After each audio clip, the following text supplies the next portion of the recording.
전학 사유는 학교 폭력으로 인한 강제 전학이 아니라 거주지 이전에 따른 일반 전학이었습니다.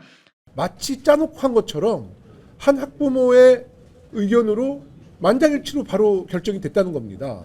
집중적으로 청문회 때 좀 따져 물어볼 생각입니다. 여자만 간 피해 학생의 고통에 국민의 분노가 하늘을 찔렀습니다. 이번 주 금요일로 예정된 청문회를 준비하는 과정에서 놀라운 사실이 또 다시 드러났습니다. 정순신 전 검사 부부가 10차례의 재심과 소송에도 만족하지 못하고 자녀 학폭 처분 이행에 개입한 또 다른 정황이 포착된 것입니다. 이번엔 전학이라는 징계 조치를 마치 거주지 이전에 따른 일반 전학으로 위장하려고 한 것입니다. 자세한 사정은 이렇습니다. 2019년 2월 8일 정순신 부부는 민족사관고 학교 관인이 찍힌 전학 배정 원서 등을 서울교육청에 제출합니다. 전학 사유는 학교 폭력으로 인한 강제 전학이 아니라 거주지 이전에 따른 일반 전학이었습니다. 전학 신청서를 받은 서울시 교육청은 서류상 문제가 없음을 확인하고 곧바로 배정 처리했습니다. 그러나 반포고등학교에서 정순신 자녀가 학폭으로 강제 전학 처분을 받았음을 확인하였고 2월 13일 전입학 절차가 바뀌어야 한다며 서울시 교육청에 배정 취소를 요청했습니다.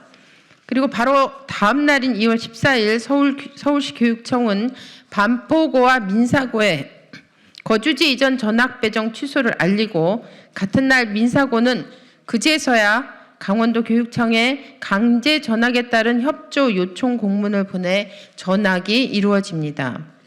정순신 부부가 왜 그리고 어떻게 자녀의 학폭 사실을 누구보다도 잘 알고 있을 민족사관고등학교의 허락을 득해 전학 배정 원서를 제출하게 되었는지 꼼꼼히 따져봐야 합니다. 반대로 민족사관고등학교는 왜 정순신 부부가 강제 전학이 아닌 거주지 이전 전학 신청을 하는데 동의하였는지에 마찬가지로 따져 물어야 합니다.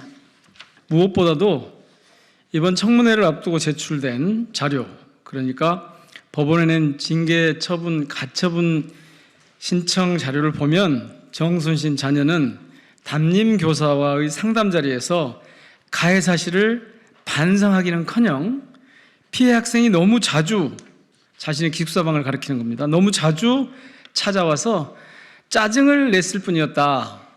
피해 학생이 평소에 허물없이 장난처럼 하던 말들을 모두 지속적인 학교 폭력으로 몰았다라면서 반성의 말이라고는 담임교사 의견서에 적힌 지나치게 감정적이거나 충동적인 행동을 자제하겠다는 짧은 다짐뿐이었습니다. 반포고등학교 생기부의 학폭 삭제 부분에 대해서 가장 의혹을 갖고 있는 것은 그 담임 선생이 문건에도 나오지만 그 가해자 학생의 진정한 사과가 없었음에도 불구하고 반성이 없었음에도 불구하고 왜 그 반성했다라는 기록을 남겨서 학폭을 삭제하는 데 큰 도움을 줬는지가 사실 이해가 안 가고요. 또 한 가지는 그 학폭 삭제했던 그 회의를 보면 마치 짜놓고 한 것처럼 한 학부모의 의견으로 만장일치로 바로 결정이 됐다는 겁니다. 당연히 지금 피해자가 고통을 받고 있는 상황에도 불구하고 이 피해자와 가해자의 어떤 화해 부분도 확인하지 않은 채 학부모가 그 의견을 내니까 동시에 만장일치로 의견을 다 조율해서 학폭을 삭제했는데 그 시간이 제가 볼 때는 그 속기록으로 보면 정말 5분 채 안 되는 시간을 그 중대한 사건을 3분 5분 내로 이렇게 졸속으로 처리할 수 있는 것인지 사실 굉장히 저는 의심이 가요. 그래서 이 부분에 대해서도 좀 집중적으로 청문회 때 좀 따져 물어볼 생각입니다.